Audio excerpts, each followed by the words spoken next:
성경에는 바리새인이라고 하는 신앙의 그룹이 등장하고 있습니다. 사두개인들과 더불어서 예수님의 사역을 집요하게 방해했던 사람들이 곧 본문에 등장하고 있는 바리새인들입니다. 서기관 혹은 율법학자, 제사장이라고 하는 그룹이 직분에 관한 분류로 나타나는 것이라면 바리새인 혹은 사두개인이라고 하는 집단은 자신들이 어떤 신학적인 내용을 가지고 있는가라고 하는 것에 따라서 구분되어지는 그야말로 종교적인 집단 혹은 정치적인 집단으로 이야기할 수 있습니다. 이 바리새라고 하는 말은 히브리어의 페루심이라고 하는 말에서 시작되고 있습니다. 페루심이라고 하는 것은 구분되었다 혹은 분리된 사람들. 그래서 바리새인들이 기도할 때 내가 저 죄인과 같지 아니함을 감사합니다라고 고백을 하는데 그 의미입니다. 우리는 구분되었습니다. 우리는 세상으로부터 분리되었습니다. 뭔가 분리된 특별한 존재라고 하는 의미를 가지고 있는 페루심이라고 하는 말에서 바리새라고 하는 말이 내려오고 있습니다. 율법이 금한 모든 더러운 것, 부정한 것, 정결하지 못한 것에서부터 우리는 분리되었습니다. 모든 더러운 것에서부터 우리가 분리되어서 정결함을 지킵니다. 순수함을 지킵니다. 아름다움을 지킵니다. 라고 하는 의미로 자신들을 바리새인이라고 부르기 시작하였습니다. 이들의 출현은 주 전 135년경, 이 당시는 어떤 시대냐면 마카비 가문이 로마 제국을 상대로 해서 유대 나라가 다시금 하나님의 나라로 독립되어야 한다라고 하는 정치적인 꿈과 야망을 가지고 마카비 혁명을 일으킬 당시에 이 바리새인들이 등장하고 있습니다. 더 거슬러 올라가 보면 바빌론 포로기를 지내면서 우리가 율법으로 돌아가야 한다, 신앙으로 돌아가야 한다, 하나님께서 우리에게 주신 율법의 아름다움을 우리는 철두철미하게 지켜야 한다라고 하는 신앙 회복 운동이 유대인 사이에서는 일어나고 있습니다. 제사장을 중심으로 해서 일어난 것이 아닙니다. 일반 유대인들 사이에서 성전을 중심으로 한 것이 아니라 회당을 중심으로 해서 율법 회복주의 정신으로 생겨난 그룹이 곧 바리새인들이라고 이야기할 수 있습니다. 바리새인들이 예수님의 사역을 다 방해하고 있는 것은 아니지요. 때로는 가지고 있는 신앙의 열정으로 인하여 예수님에게 큰 도움을 주었던 바리새인들도 등장하고 있습니다. 곧 한밤중에 예수님께 나와서 어떻게 하여야 구원을 받을까라고 하는 것을 물었던 니고데모도 나중에 예수님을 적극적으로 옹호하여 항변하고 있습니다. 예수님의 시신을 달라라고 해서 예수님을 무덤에 장례하고 있는 아리마대 사람 요셉도 바리새인으로 알려지고 있습니다. 나중에 사도로 부름받고 있는 사도 바울도 바리새인 중에 바리새인이라고 하면서 자신의 출신이 바리새인이었다는 사실을 그는 밝히고 있습니다. 바리새인이 되기 위해서는 다음과 같은 과정을 거칩니다.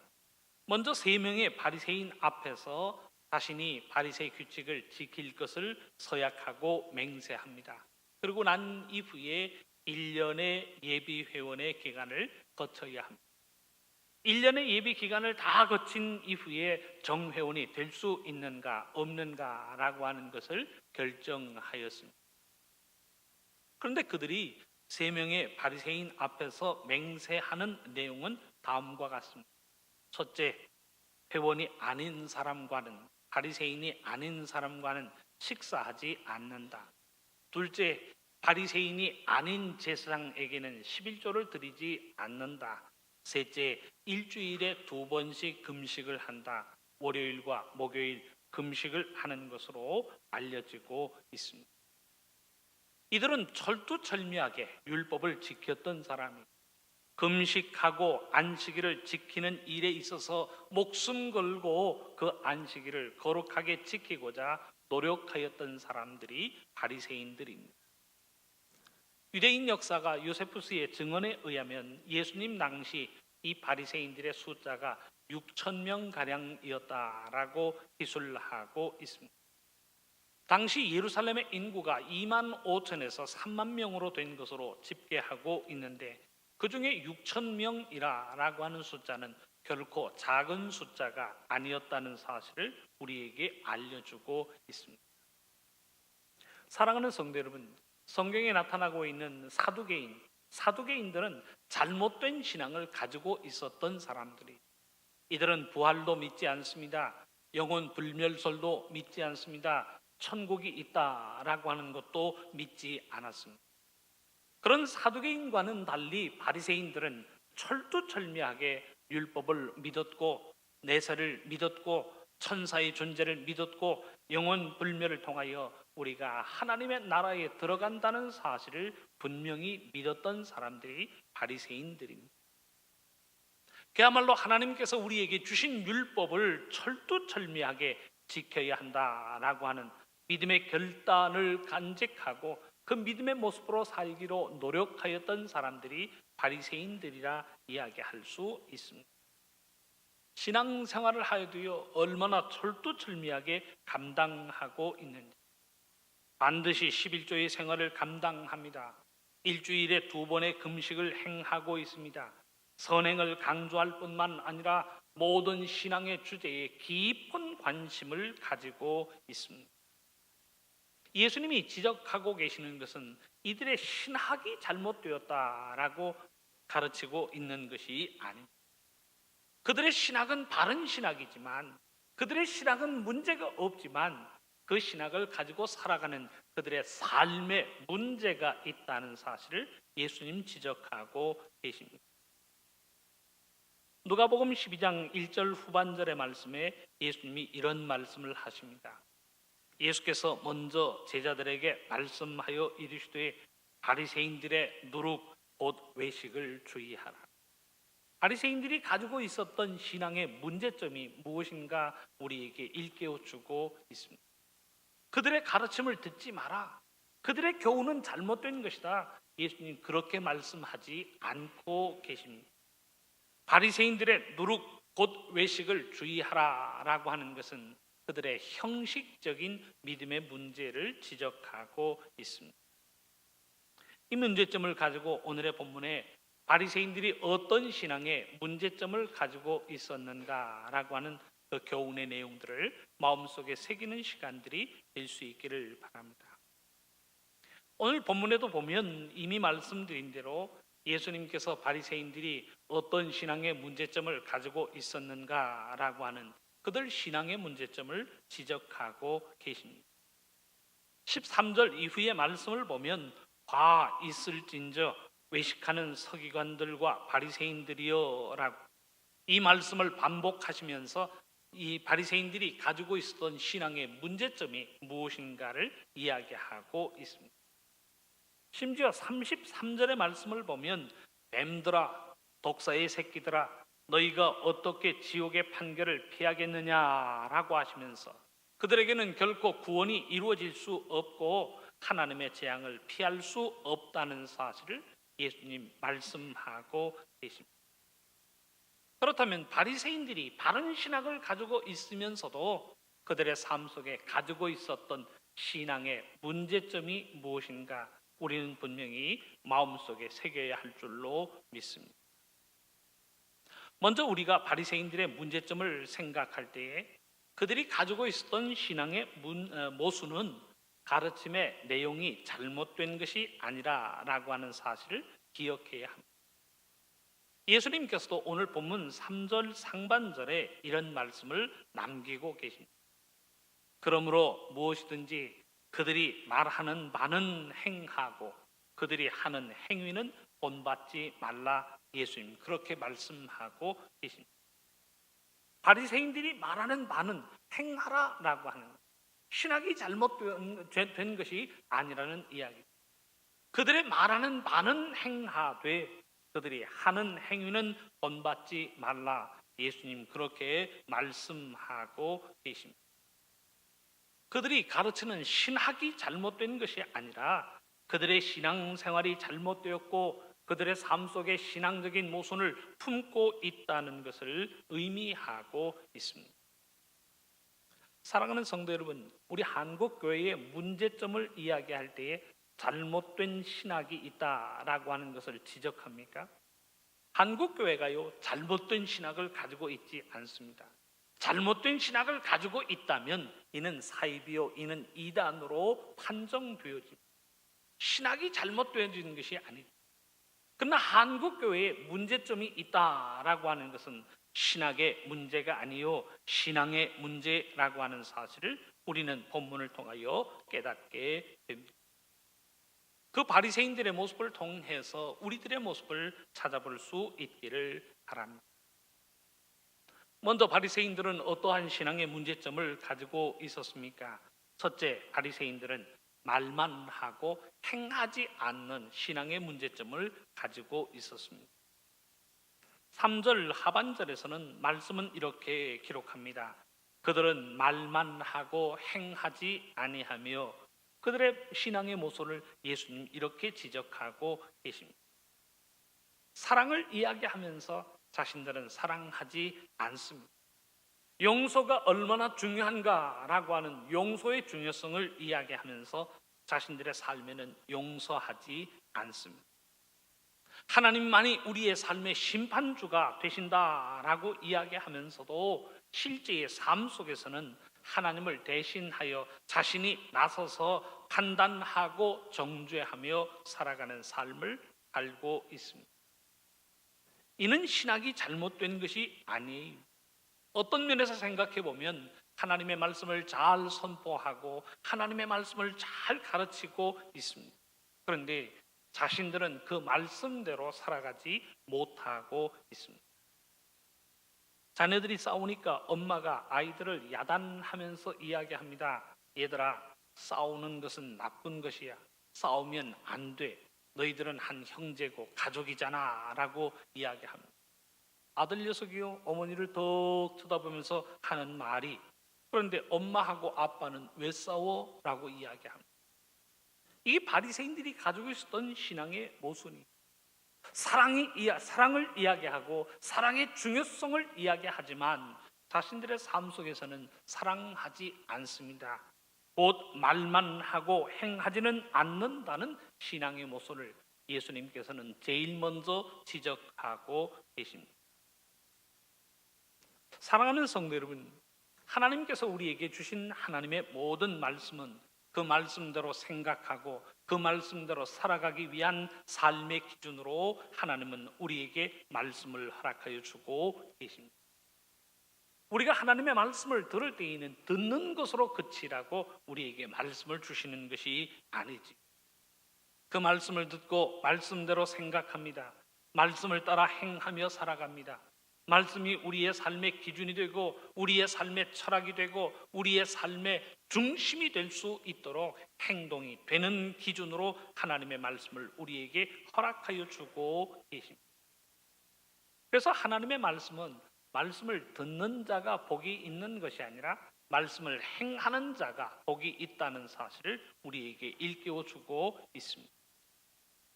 로마서 2장 13절의 말씀, 하나님 앞에서는 율법을 듣는 자가 의인이 아니요 오직 율법을 행하는 자라야 의롭다 하심을 얻으리니.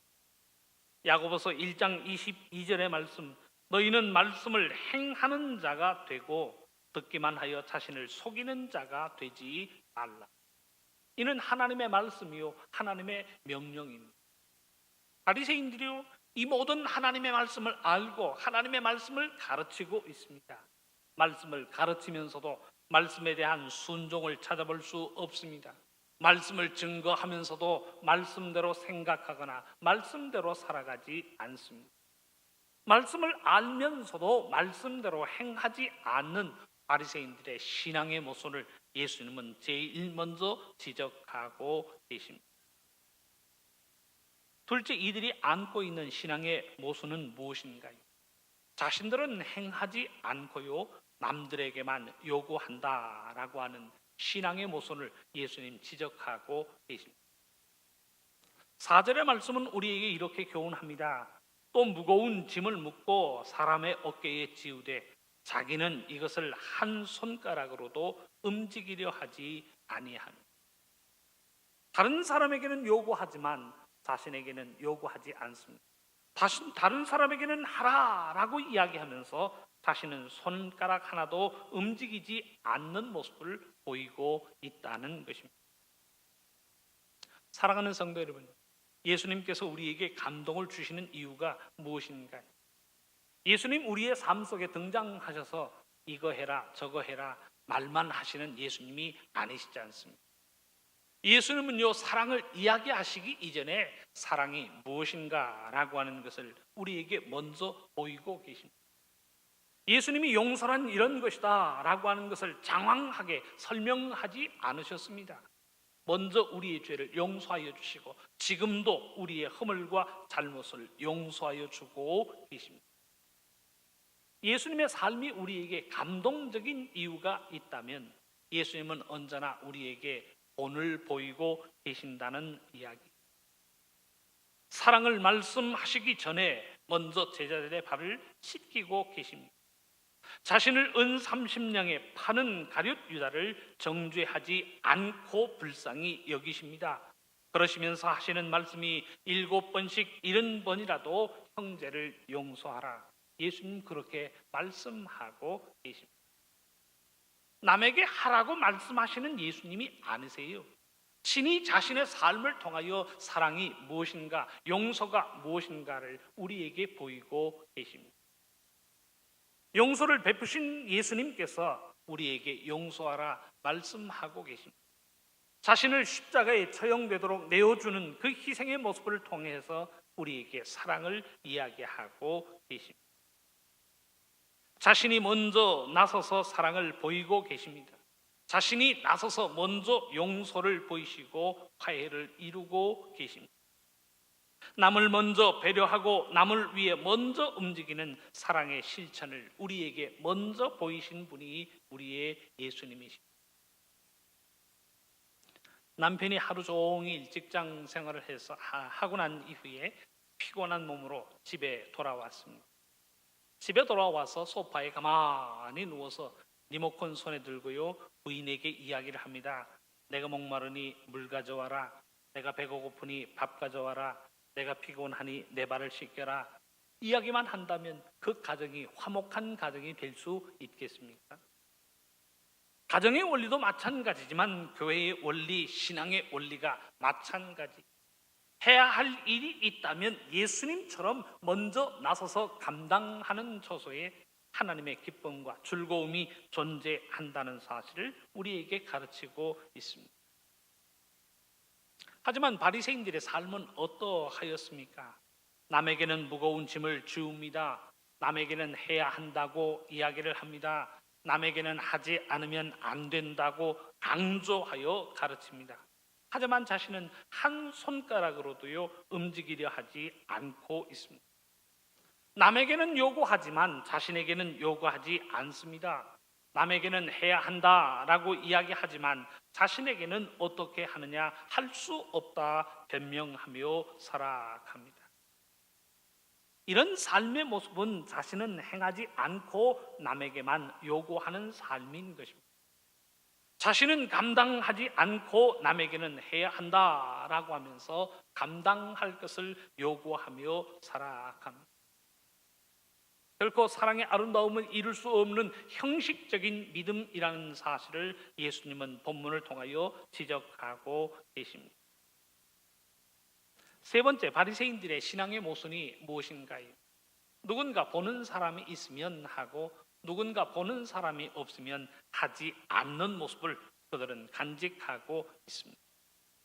기도할 때에도요, 누군가 보는 사람이 있으면 길게 기도합니다. 오래 기도합니다. 경건하게 기도합니다. 그런데 보는 사람이 없으면 기도하는 것도 대충 넘어갑니다. 보는 사람이 있으면 선행을 행합니다. 그런데 보는 사람이 없으면 그 모든 것을 접어두고 넘어갑니다. 하나님의 시선을 의식하는 것이 아니라 사람들의 시선을 의식합니다. 우리가 무엇을 생각하고 무엇을 행하든지 그 모든 것을 다 꿰뚫어 보고 계시는 하나님의 시선을 의식하는 것이 아니라 사람들의 시선을 의식합니다. 그래서 보는 사람이 있으면 하고 보는 사람이 없으면 하지 않는 모습으로 살아가고 있습니다. 오늘 본문 5절에서 7절의 말씀은 이렇게 기록합니다. 그들의 모든 행위를 사람에게 보이고자 하나니 곧 그 경문띠를 넓게 하며 옷소를 길게 하고 잔치의 윗자리와 회당의 높은 자리와 시장에서 문안받는 것과 사람에게 랍비라 칭함을 받는 것을 좋아하느니라. 이 말은 결국 사람으로부터 인정받기를 원하고 있다는 것. 사람으로부터 평가되어지는 것. 저 사람 대단한 사람이야. 저 사람 굉장한 사람이야. 저 사람 위대한 사람이야. 사람으로부터의 평가를 좋아한다는 의미가 되고 있습니다. 하나님의 칭찬이 아닌 사람들의 칭찬을 받기를 원하는 거예요. 자신의 권위를 인정해서 사람들이 머리를 조아리는 것을 좋아하고 있다는 이야기입니다. 예전에 우리나라 대통령을 각하라고 부른 적이 있습니다. 사전에서 이 각하라고 하는 말을 찾아보니 다음과 같이 정의합니다.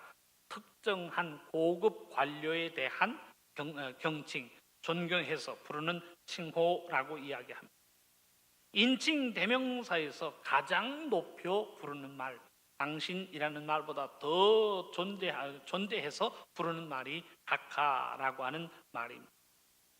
그런데 사람들 앞에서 그렇게 불려지기를 원하고 좋아하고 즐겨 한다는 거예요. 다른 사람들이 나를 랍비라고 부릅니다. 다른 사람들이 보는 앞에서 나를 선생님하고 부릅니다. 다른 사람들이 많은 사람들 앞에서 나를 각하라고 부르기를 좋아한다는 거예요. 사람들로부터 인정받고 사람들로부터 높임을 받는 거예요. 남이 알아주면 하고 남이 알아주지 않으면 안 한다라고 하는 식으로 생각하며 살아갑니다. 사람에게 보이기 위해서 신앙생활 하는 것 아니지 않습니까?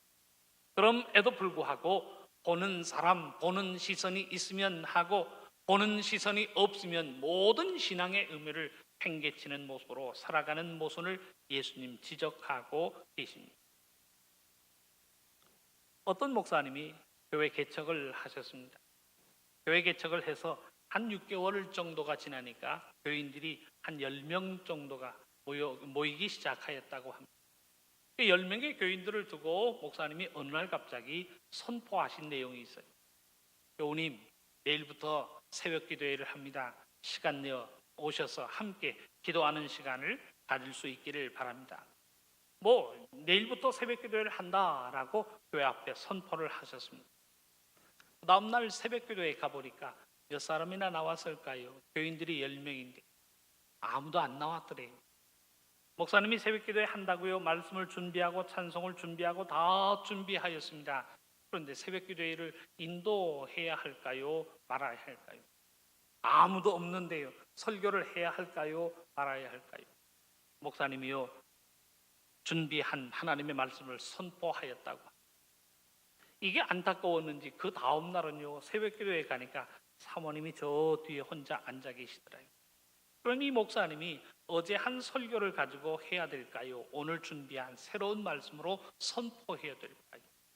이 목사님이요, 사람이 있든지 없든지 개의치 않고요, 말씀을 준비해서 말씀을 선포합니다. 준비한 찬송으로 하나님께 영광을 돌립니다. 이 목사님이 매일매일의 새벽에 오는 사람이 없어도요, 하나님의 말씀을 준비하여 찬송하고 말씀을 선포하였다고 합니다. 자신의 기도의 제목이 응답되어져서 새벽 기도의 자리가 차고 넘칠 것이라는 믿음을 가지고요, 아무도 없는 본당에서 새벽 기도회를 인도하셨다고 합니다. 사랑하는 성도 여러분, 사람들이 많으면 신이 나서 할 만한 것이고 사람들이 없으면 신이 나서 맥이 빠지는 것인가요? 우리들의 신앙의 삶이 그런 것인가 한번 질문해 보시기를 바랍니다. 사람들이 많아서 신이 나고 사람들이 없어서 맥이 빠진다면 그 예배는 하나님의 영광을 위한 것인가요? 아니면 사람들이 모여 흥을 돋우는 사람들의 잔치인가? 라고 하는 질문을 우리는 던져보지 않을 수 없습니다. 오늘의 본문은 우리에게 분명히 증거합니다. 하나님을 향한 신앙의 마음 없이 인간의 시선을 의식하는 순간 그 모든 예배와 기도는 형식적인 것으로 전락하고 만다는 사실을 우리에게 증거하고 있습니다. 예배와 기도뿐만 아니죠.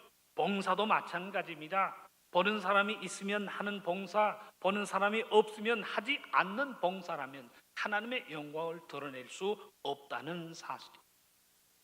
형식적인 예배, 형식적인 제사, 형식적인 기도와 간구, 형식적인 봉사와 헌신을 하나님께서 미워하신다는 사실을 말씀은 가르치고 있습니다. 그래서 본문 23장 27절에서는 이렇게 우리에게 선포하고 있습니다. 있을진저 외식하는 서기관들과 바리새인들이여, 회칠한 무덤 같으니 겉으로는 아름답게 보이나 그 안에는 죽은 사람의 뼈와 모든 더러운 것이 가득하도다. 예수님께서는 이런 엄중한 말씀으로 바리새인들의 신앙을 경고하고 있습니다. 사람들이 있으면 깨끗한 척을 합니다. 보는 눈이 있으니 정직한 척 행동을 하지만 사람들의 눈이 사라지는 순간 자신의 본색이 드러나게 됩니다. 이 모든 삶의 모습은 형식적인 것이요 하나님께서 미워하시는 바의 내용이라는 사실을 말씀을 통하여 경고하고 있습니다. 사랑하는 성도 여러분, 오늘의 본문에 등장하는 바리새인들의 신앙의 문제점이 무엇인가? 그들의 문제점은 잘못된 신학을 가지고 있었다라고 하는 것이 아니었습니다. 그들의 신학이 잘못되고 그들의 신앙 고백, 가르침이 잘못된 것이 아니었습니다. 그들은 분명히 하나님을 믿었고 하나님의 율법을 준수해야 한다고 가르치고 있었습니다. 삶 속의 11조를 감당하고 일주일에 2번씩이나 금식을 감당하면서 철두철미한 신앙생활을 하려고 노력하는 모습을 우리에게 보이고 있습니다. 그런데 신앙생활을 감당하는데 하나님의 시선을 의식하며 감당하는 것이 아니라 사람들의 시선을 의식하며 감당하고 있습니다. 그래서 사람이 보면 하고 보는 사람이 없으면 안 하는 거예요. 나는 하지 않고 다른 사람에게만 해야 한다라고 이야기하며 살아갑니다. 나는 말만 하고 행하지 않고 살아갑니다. 바른 신학을 가지고 있고 바른 신앙의 고백을 가지고 있으면서도 그들의 신앙생활은 너무나도 인간적이고 이기적이고 세상적이고 형식적인 모습으로 살아가고 있습니다. 바른 신학을 가졌어도 바른 신앙생활을 가지지 못하였기에 예수님은 그들을 향하여 화 있을진저라고 말씀하시면서 재앙과 저주의 말씀을 남기고 계십니다. 사랑하는 성도 여러분, 올해 우리 총회가 다시 거룩한 교회로라고 하는 주제를 내걸었습니다. 다시 거룩한 교회로라고 하는 주제는요, 우리가 가지고 있는 신학이 잘못되었으니 이 잘못된 신학을 바로 잡아보자라고 하는 의미를 담고 있는 것이 아닙니다. 신학에는 문제가 없어요. 그런데 우리의 신앙생활에 문제가 있다는, 형식적인 신앙생활을 바꾸어 하나님이 기뻐하시는 신앙생활로 바꾸자는 의미입니다. 우리의 신앙생활 속에 내재되어져 있는 모든 모순을 고치고 하나님이 기뻐하시고 예수님이 인정하시는 신앙의 삶으로 바꾸자는 의미를 담고 있습니다. 하나님의 말씀대로 생각하고 하나님의 말씀대로 행동하지 못하는 우리의 삶을 청산하고 나부터 나 먼저 하나님의 일에 헌신하자는 의미를 담고 다시 거룩한 교회로라고 하는 주제를 내걸고 있는 것입니다. 사랑하는 성도 여러분, 우리는 바리새인이 아닙니다. 우리는 바리새인이 되어서도 안 됩니다. 말만 하고 행하지 않는 바리새인, 나는 하지 않고 남만 시키는 바리새인, 사람에게 보이기 위해 움직이는 바리새인, 이 형식적인 신앙생활의 모습은 이제 우리들의 삶 속에서 청산되어져야 할 줄로 믿습니다. 이 바리새인적인 모든 모습들을 청산하고 예수님을 닮아가는 우리들의 삶이 될 수 있기를 바랍니다. 말씀으로 순종하고 복종하는 가운데 하나님이 기뻐하시는 믿음 생활, 신앙 생활, 그 아름다운 믿음의 삶을 살아가는 우리 모두가 될 수 있기를 주님의 이름으로 축원합니다. 기도하겠습니다. 사랑권의 하나님 감사합니다. 우리의 나약하고 부족하고 어리석은 삶의 모습들을 주님 말씀으로 다 청산할 수 있도록 인도하여 주옵소서. 하나님을 사랑한다라고 하면서도 하나님의 말씀을 바르게 가르치고 증거하면서도 그 말씀대로 살지 못했던 어리석은 바리새인들의 삶의 모습이 우리의 삶에게서 청산되어질 수 있도록 인도하여 주옵시고, 우리의 생각, 우리의 언어, 우리의 삶을 지배하는 것은 오직 하나님의 말씀, 십자가의 사랑이 될 수 있도록 인도하여 주옵소서. 우리 주님 예수님의 이름으로 기도합니다. 아멘.